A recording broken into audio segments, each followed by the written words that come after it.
talk will be Subjective and Objective Code Similarity Measures by Vanja Švajcer. Thank you. It's good to be back in person at BalCCon. I'm very happy to be here. So subjective and objective code similarity measure, it does sound a bit vague, I admit, but we'll see basically two parts of the presentation. But before I kind of just a few words. I work for Cisco Talos. I'm based in Croatia. I've been in the sort of antivirus, anti-malware industry for over 20 years. Yeah, so my day-to-day work involves processing quite a large number of malware samples, do some reverse engineering, doing some research that then I can maybe share at the conferences such as BalCCon. So part of this presentation, or at least research for the presentation, was done by some other guys from my team, especially the bit around the research of the binary payloads of the actors I'm going to talk about. So I want to just give them a credit where the credit is due, so not everything is done by myself. There are other guys in the team, and I thank them for this. So agenda. We're going to cover a couple of the threat actors that operate in South Asia with the main kind of intention to, okay, so you will learn a little bit about them, how they operate their own TTPs. But to talk about the case which I stumbled upon, where I realized that some of the code that these two groups that are basically opposing, on the opposing side of the kind of political spectrum, are using, and they're sharing some toolkits. And so from that realization, I went forward, and I wanted to know how would I measure objectively, in sort of automated way, similarities between some files. I mean, it's quite an old and known problem, but I just wanted to go by myself, because you have to reinvent the wheel and keep reinventing it all the time. So I wanted to do it on this test set. And so the second part of the presentation is really digging deeper into the idea of similarity and like how it's done and how it can be scaled on a kind of larger set of malicious samples. So let's start with our introduction into those two APT groups. So one is called Transparent Tribe. We call them Transparent Tribe, but they have many different names, and they are allegedly based in Pakistan. They have a special interest in India, Afghanistan, and Pakistan, and they are targeting various governmental groups, military groups, and various organizations.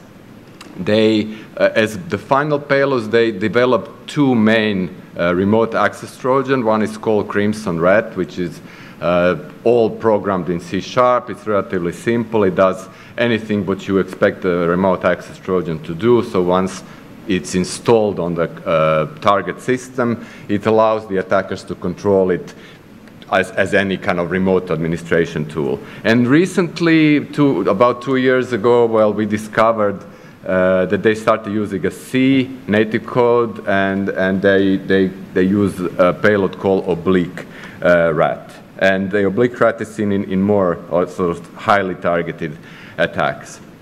In terms of their own infrastructure, they use this sort of two-pronged approach. One is they try to find the website of the organizations that like military organization and government, and then they copy those websites and register domain that sound and similar to the official ones. So that's the one way they're trying to do. So things such as think tanks, space research organizations, and as you can see on the top, well, maybe you can't see, but it's just they just use the HT track to copy the code and to create like a clone of the official site. And the second approach they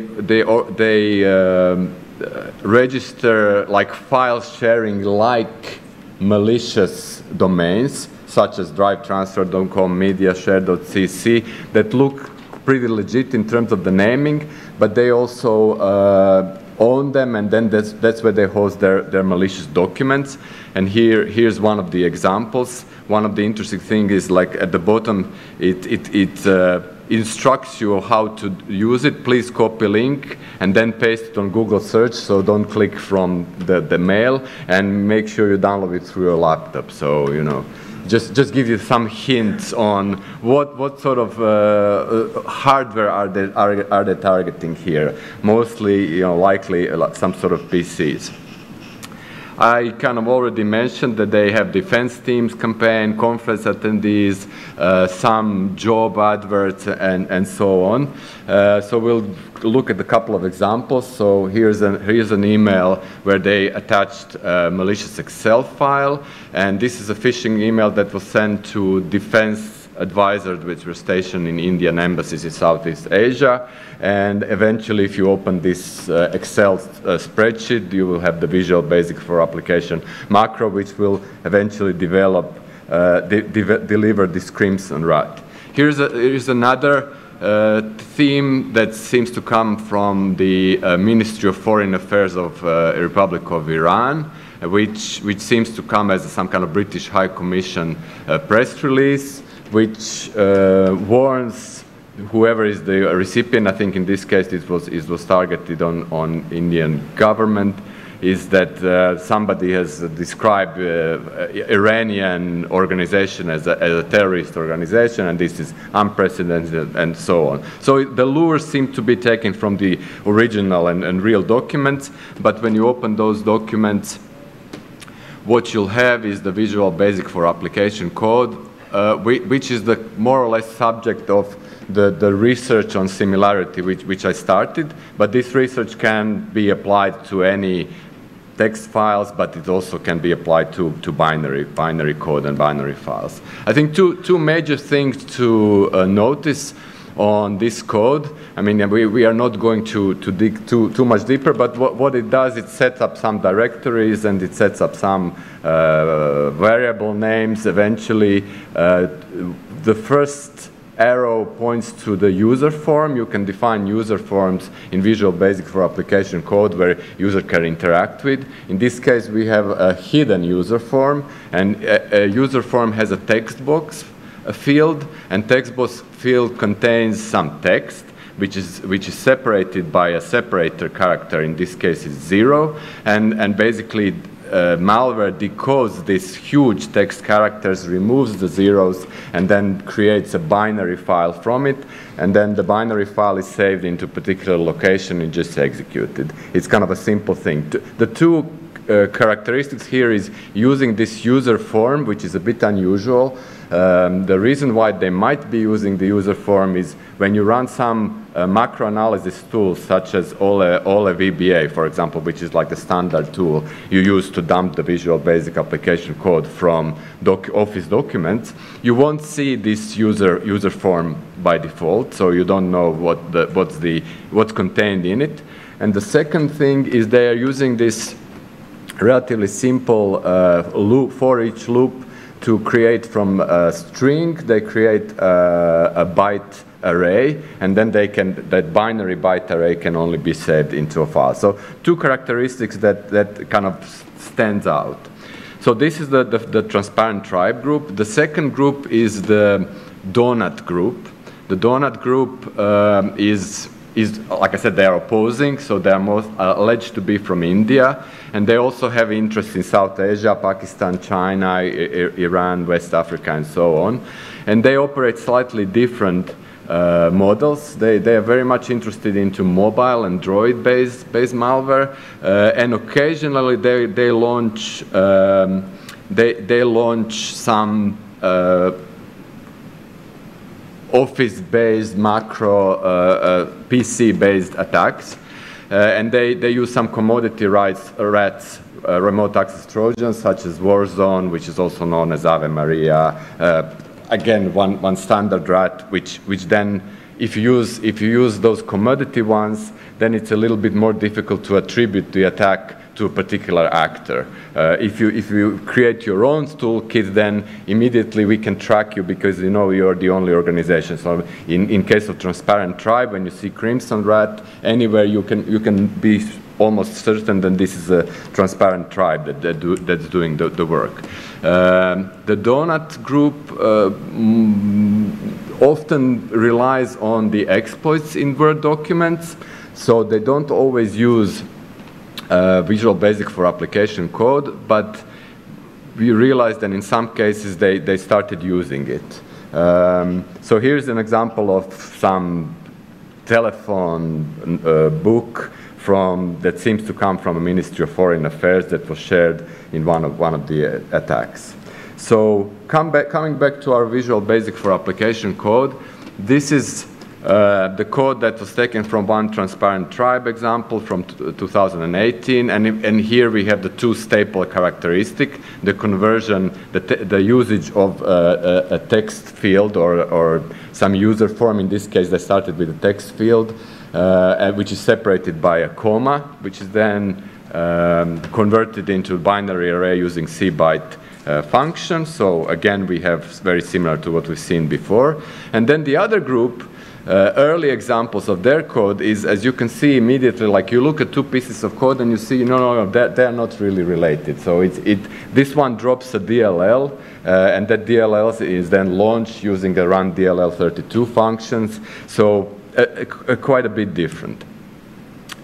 So again, here's an example of a so-called hangover operation. I think this is the first operation where we have Donut using very much similar code. So here again we have a text box separated by comma and converting with the byte array into an executable, then that's then dropped on the disk.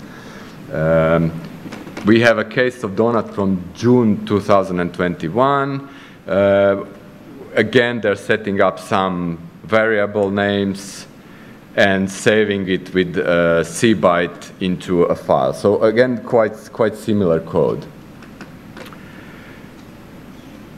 This is the end of the code, and we are coming to so we call these campaigns SD user campaigns, which we were not sure whether they are attributed to Donut or some other group, and so we're trying to find out all the TTPs they're using. So they're using some direct reverse shell experimentation. We found a number of binary payloads over a period of about half a year, which started from very simple reverse shell code to more complex ones, and eventually created their own specific rat that uses a command and control infrastructure that was previously used by Warzone and NJRAT. So that points out to Donut.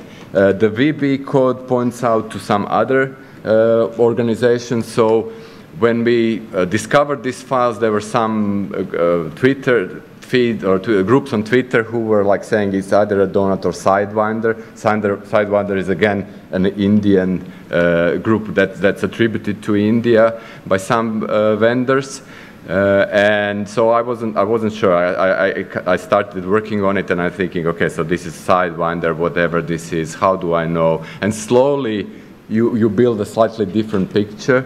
There were some other kind of cases here, and there were some people such as Peter Kruse who owns quite a big incident response company in Denmark, and who was like attributed to Donut. So first I was thinking, okay, maybe it's one vendor and one actor, and now we went to a completely different one.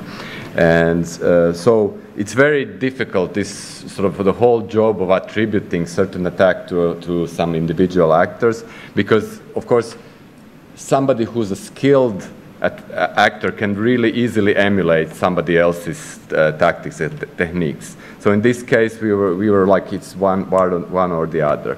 When you look at the Visual Basic for application code, which is definitely not attributed to transparent tribe. So remember, the first group is transparent tribe. They are allegedly linked or are working in Pakistan, and the other guys are like on the other side of the kind of playing field. And so here we have some setting up the variables at the beginning. We have the user form with the text box, which is separated by some character, and we have the cbyte function. So again, very much similar code is being used. And so which kind of brought us to the idea that one group, which maybe an Indian group, is emulating this other group, perhaps to hide their own TTPs. So what I did is, like, you quickly go on VirusTotal, which is like de facto standard for finding new malware samples and new campaigns. And remember, there were two variable names, this BTS Gohra, and so I created like some rules which as the new files are coming in, the Yara rules, which are like this sort of string matching ability on the binary files, will give me some results. And so I came up with a number of the very, not similar, but very specific files that will have these variable names. And so I realized that this is basically too specific. If I wanted to catch similar samples, I needed to have some other characteristics. So I came up with, remember, these text boxes, cbyte, sbyte, different text, which were common for all of the VBA code that we are trying to catch. And in addition to that, I also, if you remember, there is a text field that contains some binary file. In this case, in the case of SD user campaigns, the binary files wouldn't start with MZ, which is like a typical thing, but it was a zip file, which would be then put on the hard drive, unzipped on the hard drive, and then you have the binary files from there. And that's why we have 8075 at the beginning, which is the PK. And so the condition is, okay, I was looking for all the files which are smaller than 10 megabytes, and that starts with D0CF11E0, which is the beginning of the OLED2 file, the format of Excel and Word documents.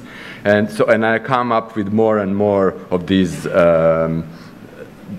samples. And finally, when looking for the payloads of SD user group, and why we call these guys SD users, is that they had a debug string within the file which pointed to a particular folder, C users, SD user source. So for any binary implants they were creating, you will have these strings in those files, and it was very, very easy to discover. And that's how we could go back in time, and we realized how they started uploading these new implants to the VirusTotal to see how many anti-malware engines are detecting these files over time. Okay, so this was the really quick introduction into those two groups that operate in South Asia. And so the next thing, and sort of addition to the initial research, was like, how do we, because when we look at the two pieces of code, we can immediately see they are similar. But how can the machine decide that something is very similar? So my plan was to learn which objective code similarity measures are often used with the intention to find new samples and to be able to cluster malicious files. You know, you always have to keep in mind that the number of new malicious samples that the anti-malware companies are discovering every day is around about 1 million of unique new samples. So there's quite a large number of files that we need to process. So being able to find similar one quite quickly is very important when you process large amounts of data. And it turns out that one of the kind of the staples of finding similarities between any strings and files, it goes back to, well, almost like primary school, maybe high school, all right? And so there's this notion of Jacquard index, which you know, by chance it wasn't discovered by the French man called Paul Jacquard, but it was discovered by some, I think it was an American person who wasn't a mathematician or at all, sometimes in the 19th century. And it was also independently discovered by Tanimoto in Japan. So sometimes Jacquard similarity is also called Tanimoto index or Tanimoto similarity. And it's basically very simple set math. You have like two sets, and you take the intersection of the two sets and divide it by the union of two sets. And so the measure of this is just show you how many common elements those two sets they have, right? So on a simple example, we have two sets here. So going back to the primary school math, we have Jacquard coefficient, which shows how many common elements they have. So here we have one set with 6 elements. We have the second set with 5 elements. Overall, there are 9 unique elements here, and the common elements are 2. I mean, 5 and 6 in this case.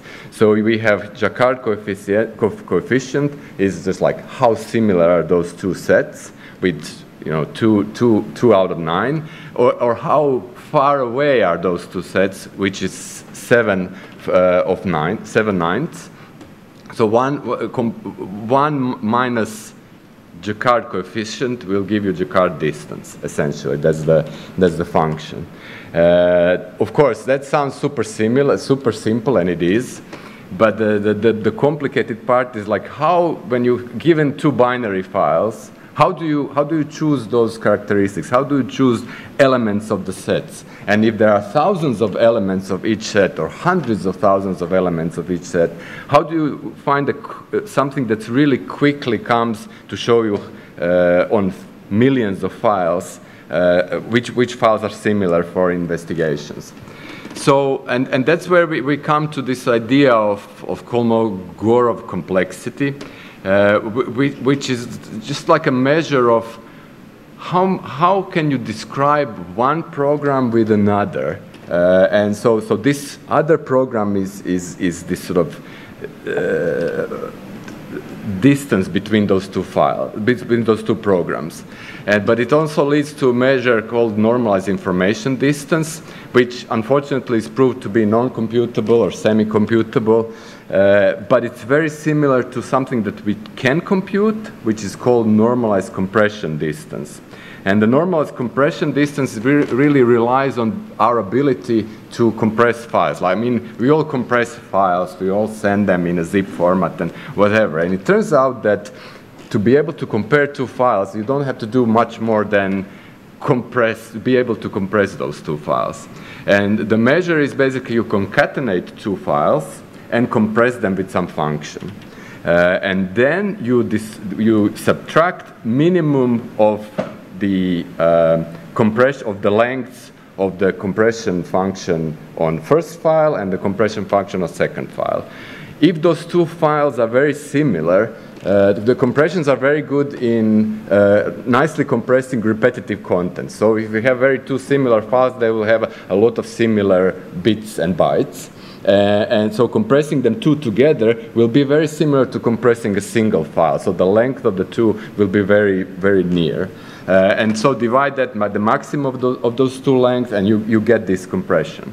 So you get this measure of similarity, and it's kind of very good. Unfortunately, it doesn't scale well because for every single comparison, you need to compress 3 times, and compression is not a cheap operation. It takes some time. So there are some improvements which were proposed. And one of them is called Lempel-Ziv-Jacquard distance. And so to understand the Lempel-Ziv-Jacquard distance, we have to go back 45 years from now, or so in the history. We are going back to the future or back to the past to learn a little bit about the LZ77 lossless compression, which is kind of the most simple way of how you compress content. So how does the LZ77 works? Well, it goes through a file in a single pass, and it has 2 buffers. One is the search buffer, and the second one is a look-ahead buffer. And it tries to find data that appears in the search buffer that appears in the look-ahead buffer that's already in the search buffer. Perhaps it's good to show on the original example. So we have a set of, we have a string that we are trying to compress. That string starts with AACA. At the beginning, we only see the look-ahead buffer because the search buffer is empty. We have nothing in the search buffer. And so the look-ahead buffer will contain AACA. So the first, what we do is we convert to encode this file in LZ77 encoding. We create these tuples of characters. The tuple contains 3 elements. The first element is the position of the match. The second element is the length of the match. And the third element is the next character after the match we have seen in the search buffer. So we start with at the beginning, we have no matches in search buffer because the search buffer is empty. And so we start with 0, 0, and the next character is A. So we put on the side, we write 0, 0, A. So now we move one character after the A, and so our search buffer is now in green. It contains only one character, and our look-ahead buffer is still four characters. We have, in this case, we created that the search buffer is 6 characters, and look-ahead is 4. So we now look at, like, do we have anything? So the next character is A. Do I already have A in my search buffer? Yes, I do. How far is it from my pointer from my search buffer? 1 character back. So it's 1 character back. How long is the length? I'm looking at the next character, C. Do I also have a C in the search buffer? I don't. So my length of what I found is 1. And that's how I go through the file, by matching the look-ahead buffer with the search buffer. And the more times I have repetitive content in the file, the better I'll be able to compress this. So at the end, I end up with quite a large number of tuples, and which will be much shorter than the whole file. And that's how I create. I can go reverse the process, and I go back, and from those tuples, I create the whole file back. And that's how I can get the file. So who is this LZ that we are talking about? Well, there are 2 Israeli researchers, quite young guys. They're both alive. Jacob Ziv is 90 years old. Abraham Lempel is the letter L in the algorithm. And so about 45 years ago or more, they were doing this fundamental work on, creating this idea of lossless compression, which was not as well known before. And so they created these algorithms that we use almost on an everyday basis. So, like, in this case, I would like to thank them for, doing this really important piece of research.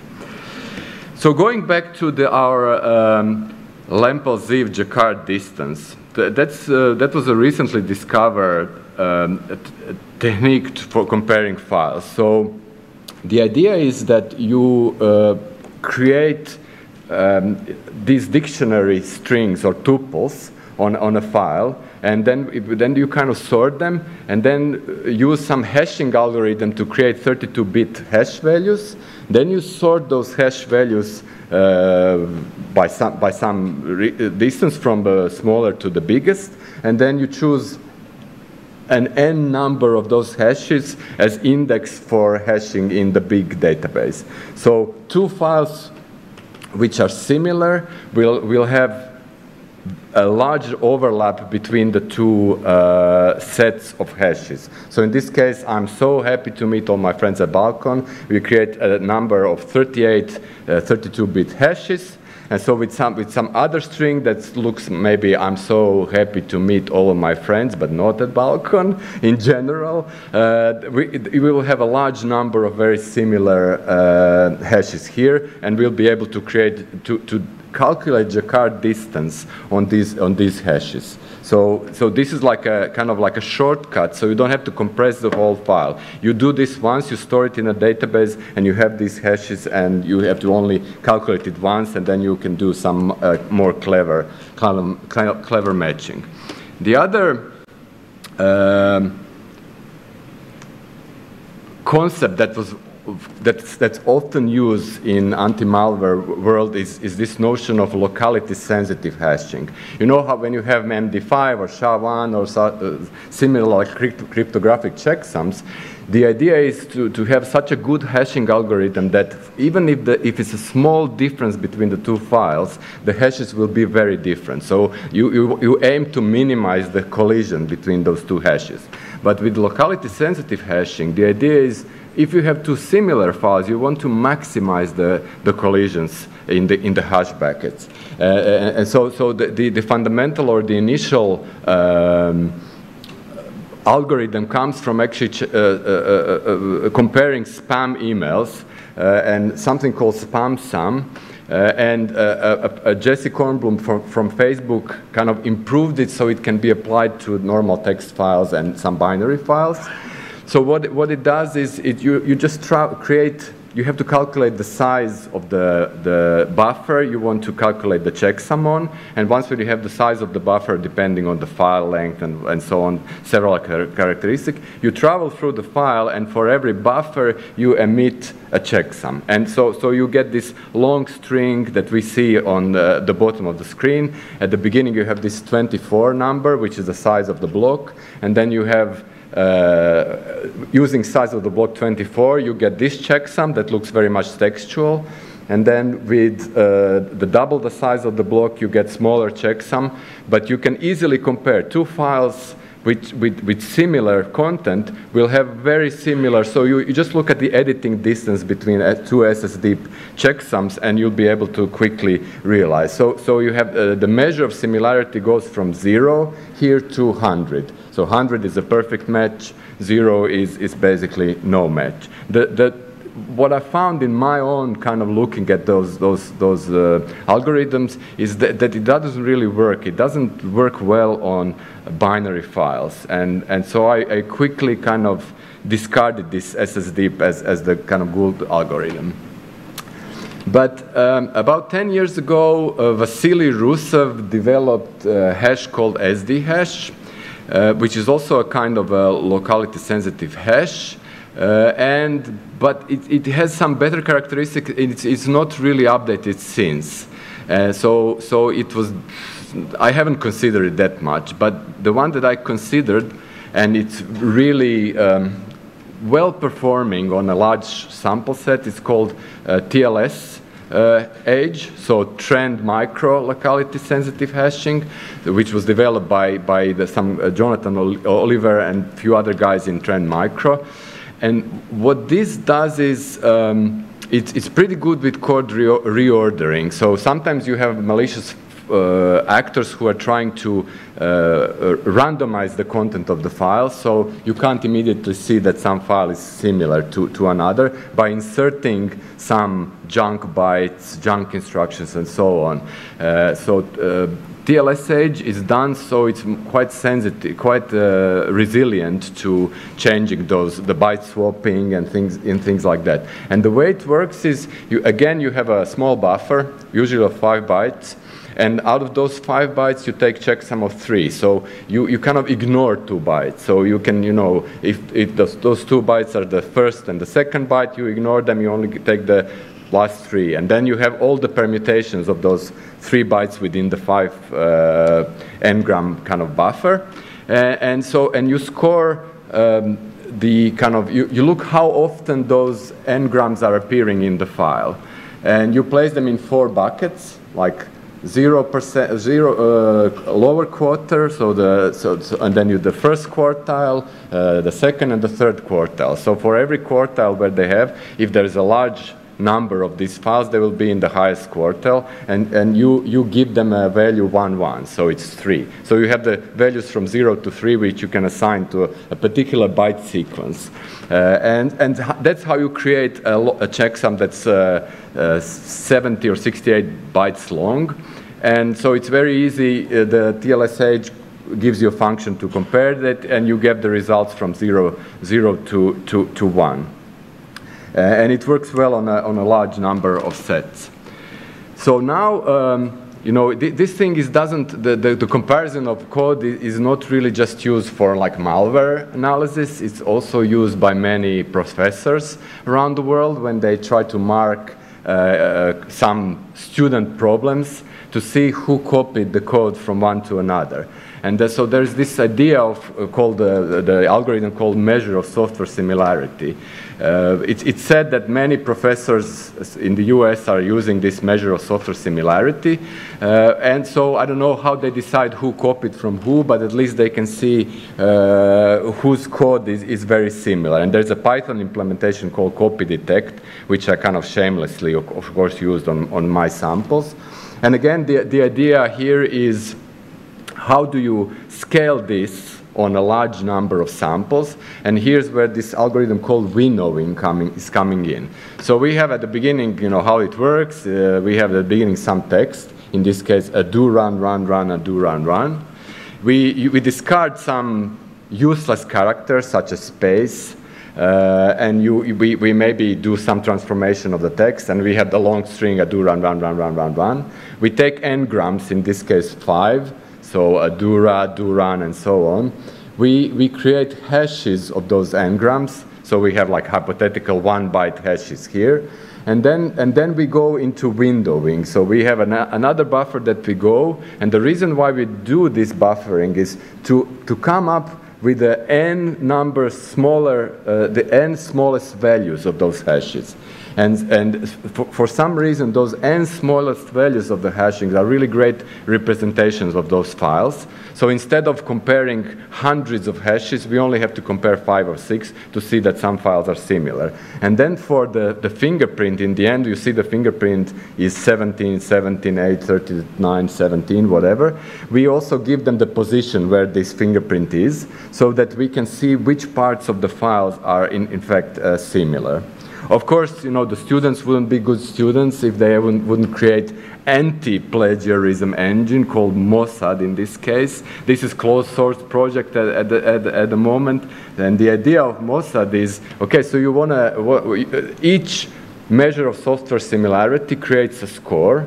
And so you go, okay, so if my score is similar, that the professor will think that I copied the code from somebody. So what I can do is to insert some instructions between my friend's code, which will still keep the software working, but the measure of software similarity won't raise any suspicion.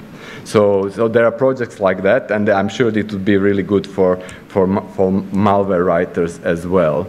So here are just a couple of examples. Here on the left we have a function which is the original function, and on the right we have function with some inserted code. Like in the third row you see int and choose k, which is the similar and copied. It doesn't do anything, but it breaks the hashing algorithm that's used by measure of software similarity. And then, of course, I decided, okay, I need to do something for myself on those the malware set that I have. And so I came up to this Python module called Pigments, which is basically a lexer that allows you to take a piece of source code, do some transformation of the source code, and then come up with a slightly different representation. So in measure of software similarity, there are some things that needs to be done so it's easier to compare those files. And this is what I've done. So on the VBA code, I run the pigments, and so instead of the code on the left, which has all the spaces and all the capital letters, all the variable names, all the strings, I replaced it with the representation on the right. And then I looked like how these algorithms for similarity work on both non-tokenized, non-normalized versions of the file and normalized versions of the file. And so it turns out that it works pretty well, and this is the result of the copy detect in Python that shows you like which are the similar pieces of the code.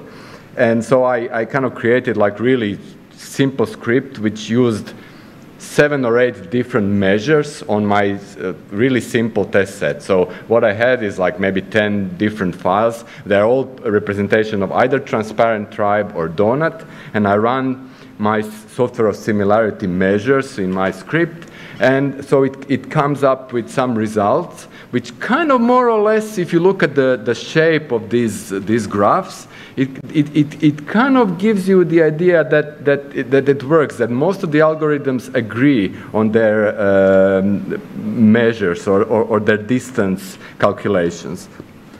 So it turns out that the 2 of the most similars are from transparent tribe and SD user, so very, very similar 2 files, and they're like from the opposing group, which confirms that there's a really good similarity between them. And then there are 2 other samples that were like not considered similar at all. And so for me, I was quite happy, but I now need to apply this research on a much larger scale or much larger test set. So to conclude, we are kind of running out of time as well. There are a number of smaller APT groups in South Asia. They share toolkits or they share the code for some reason. And so, which prompted me to do this research into similarity or measures of similarity of code with the intention to scale it up. I need to also investigate some of the kind of machine learning things which I kind of don't understand, but we'll see, we'll try to apply it. It's a good opportunity to learn. So with that, I hope it was somewhat interesting to follow this journey. I'd like to thank you, and if there are any questions, I would be very happy to try to answer. Mr. Konos. So in your grab bag of algorithms, if I can suggest one more that you might want to add to your collection. So there's one called SimHash, similarity hash, which is, it's a old Google algorithm from a while ago when they were using it to compare HTML web pages. Cool. It's very similar to SSD. And the second thing, for the tokenization and normalization instead of pigments, take a look at Sly and Ply. They are, so Ply is the older, they're both by David Beasley. Is it Python-based? Python, yeah, pure Python, and it's a pure Python implementation of Lex and Yak, and it's really, really Very nice. easy to use. Yeah, so it's called Sly and SLY and PLY. Okay, cool. Thanks. Any other questions, comments?